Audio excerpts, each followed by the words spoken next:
এই দেখো বন্ধুরা, টেবিলে আমি সব খাবার দাবার সাজিয়ে নিয়ে চলে এসেছি তোমাদের সঙ্গে শেয়ার করতে। আজকে আমি কি রান্না বান্না করেছি চলো দেখাই। আছে গরম গরম সাদা ভাত, আর এদিকে দেখো ভাতের মধ্যেই আমি ডাল সেদ্ধ করতে দিয়ে দিয়েছিলাম কৌটো করে। সেই ডালটা একটু সাঁতলে দিয়েছি পেঁয়াজ রসুন ফোড়ন দিয়ে। আমার ছেলে আর তোমাদের দাদাভাই খাবে। মসুর ডাল অল্প করে করেছি।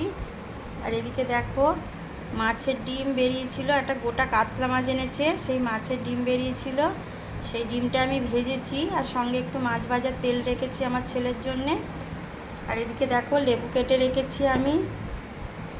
আর এদিকে দেখো দেখো কাতলা মাছ পেটি আছে আমার ছেলের জন্যে, গাঁতাও আছে। একটু আলু ডাঁটা দিয়ে ঝোল করেছি, মানে খুব ঝোল করিনি, না আদা টমেটো লঙ্কা বেটে জিরে বেটে আমি একটু ঝোল ঝোল মতন করেছি। আর এদিকে দেখো আছে ঢেঁড়স চচ্চড়ি, এটা আলু পেঁয়াজ দিয়ে করেছি। আজকে চিংড়ি মাছ ছিল না, তাই চিংড়ি মাছটা দেয়া হয়নি, শুধু আলু পেঁয়াজ দিয়ে করেছি। আমার ছেলে খেতে ভালোবাসে ঢেঁড়সটা, ওই জন্য আমি চিংড়ি মাছ ছাড়াই রান্না করেছি। আর এদিকে দেখো শেষ পাতে আছে কালকে চাটনি করেছিলাম, সেই চাটনি একটু রয়ে গেছে, শেষ পাতে চাটনি। এই হচ্ছে আমার রান্না বান্না।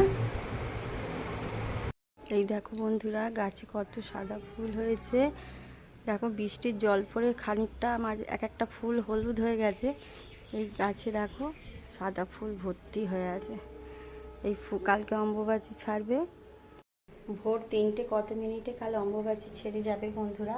সকাল সকাল স্নান সেরে আর ঠাকুর পরিষ্কার করতে হবে, পুজো আচ্ছা করতে হবে, কাল অনেক কাজ।